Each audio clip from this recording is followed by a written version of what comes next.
Oh shit, it's VC.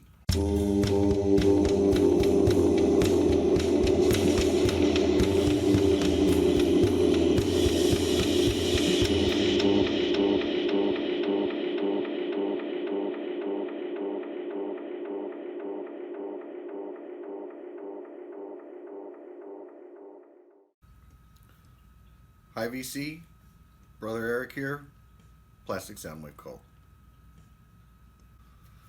Okay, so this is my entry to Rachel, the Music Mam's pilgrimage contest. And I definitely want to make it so that this video slants towards Rachel's personality. She's a lot of fun on the VC.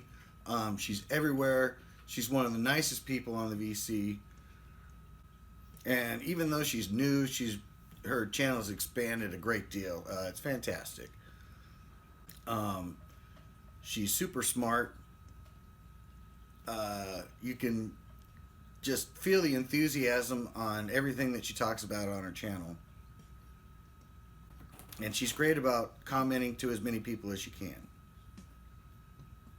And again, I have to emphasize smart, because when I did my contest entry for B-Side Records Game On, the last question was a trivia question. And my trivia question was tied to the first 4 albums in the first part of the video. And I was tickled pink because I figured I came up with a really hard question.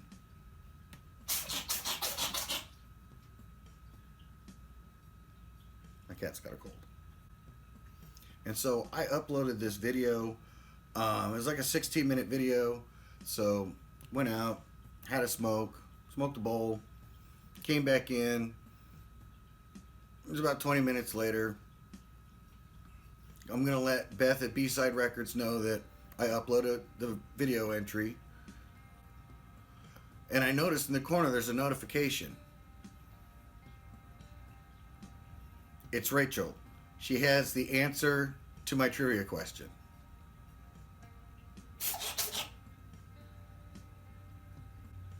Damn.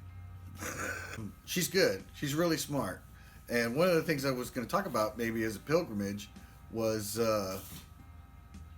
how my family lived in Europe at the time. We lived in England, and we went on a trip to Wales, and we went to northern Wales where they have these 7 castles.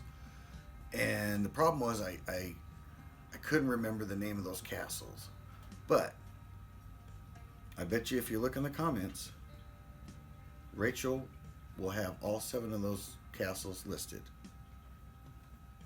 I dare you, Rachel. I dare you. I dare you to put that in the comments. But instead, I figured I would do a pilgrimage story that dealt less with Wales and more about another aspect of Rachel, and that's the fact that she's Canadian. I have been to Canada once, and kind of the weird little story about going to Canada is what I'm going to talk about today.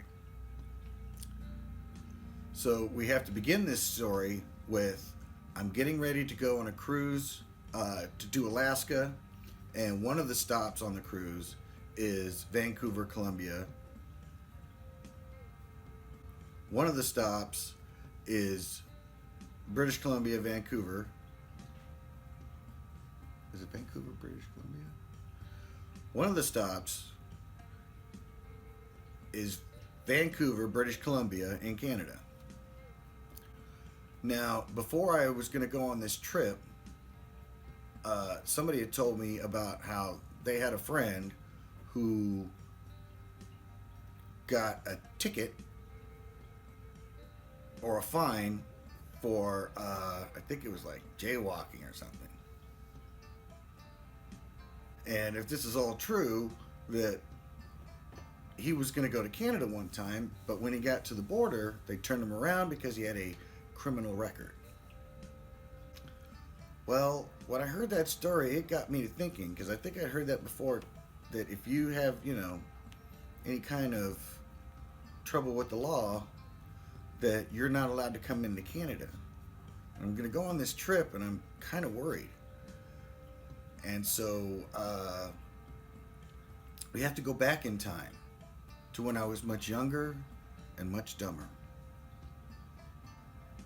If you can believe that. So back in the 90s, I lived down in San Diego, California. And before I was 21, it was not very uncommon to go down to Tijuana in Mexico to go drinking.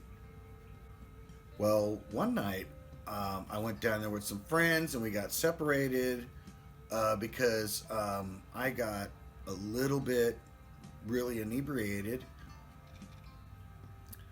and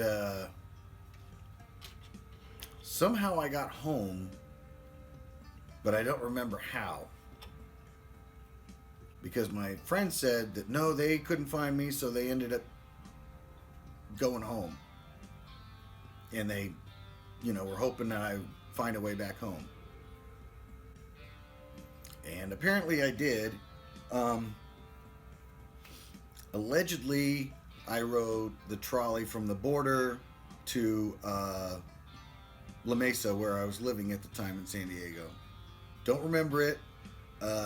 But apparently I rode it for free at the time, but that got me a ticket, which I didn't know about. So I never appeared for court, and that put out a warrant out for my arrest. And then one day when I was down in downtown San Diego, I made the mistake of handing a cigarette to a bum.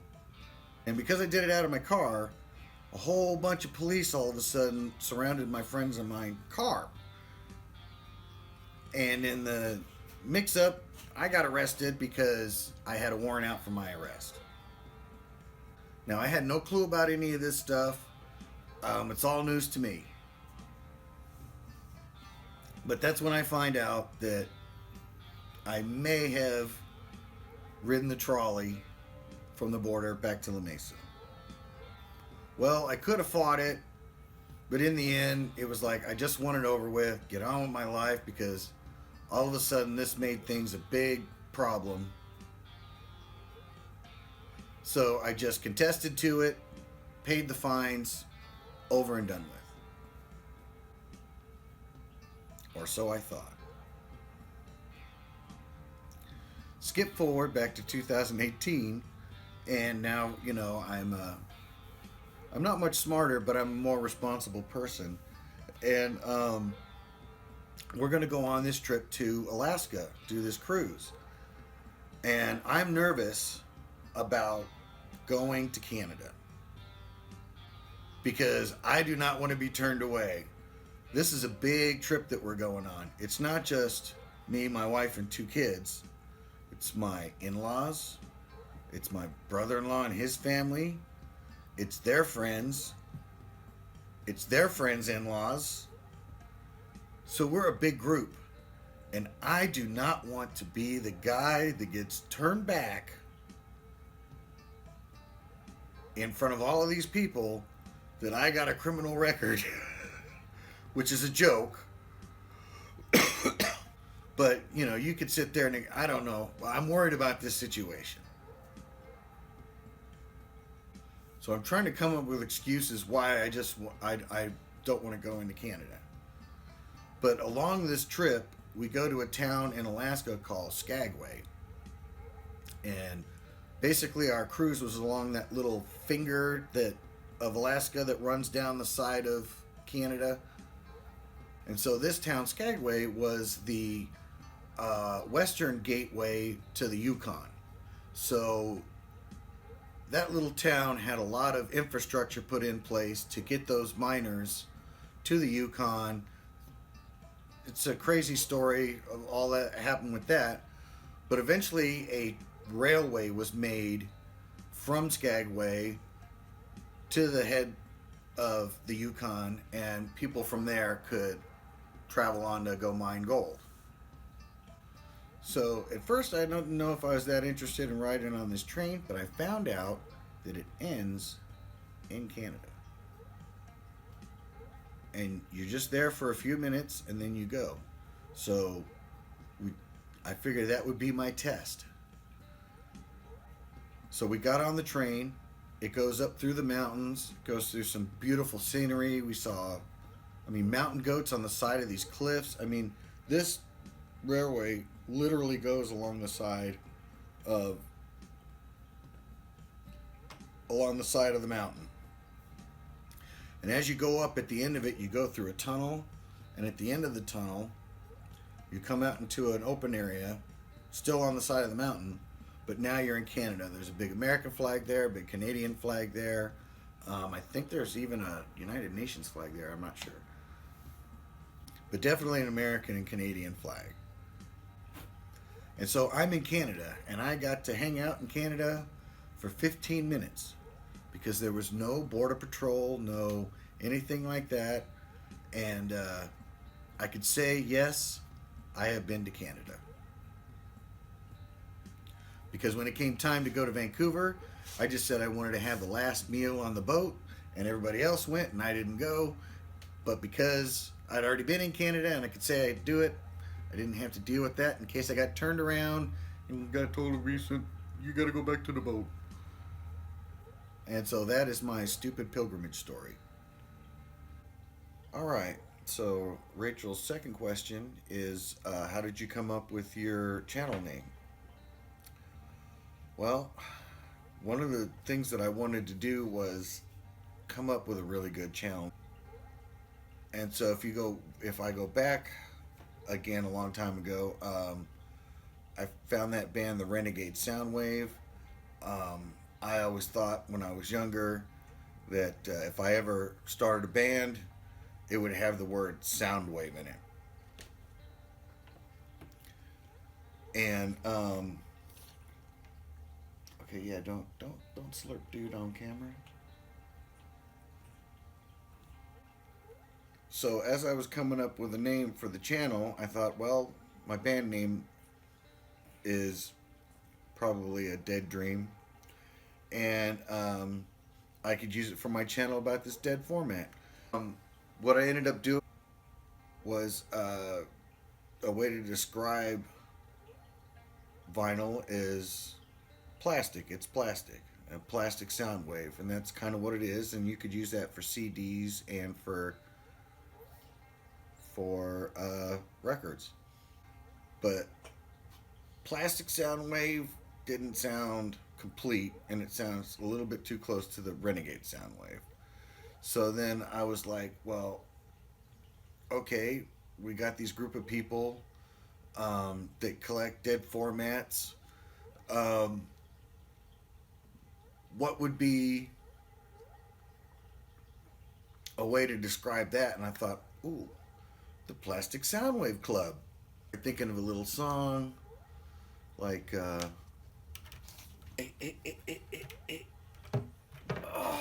man. So I feel like I got a name, and I even came up with a catchy little song. PLA VC STIC. See? This song ain't gonna work. Plastic Soundwave Club.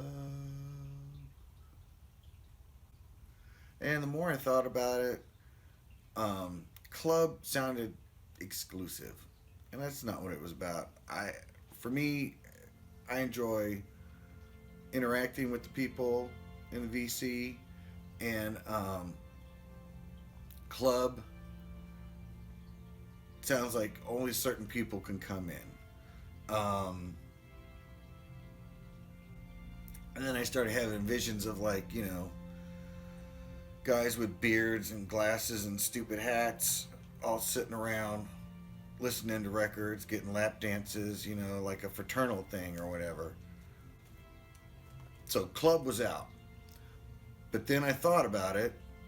Cult. Cults take anybody. And I just thought that fit. So the Plastic Soundwave Cult, I think that pretty much describes the VC, and I think I have it in my channel description. it just sounds a lot cooler than Vinyl Community. Uh, that's essentially what it means, is Vinyl Community. It's just a different way to say that. So the third question for Rachel is, do you have a pretty lyric? I do. I just recently got reacquainted with a certain album, Talk Talk's Color of Spring. And there's some songs on there I haven't heard in a long time. And one of them, I forgot how beautiful of a song it is. And so it's one of those ones where it's just hauntingly beautiful. I will put in the I up there the actual tune, and so you can hear it done properly. I'm not going to sing it, but I am going to read the lyrics to the song April 5th.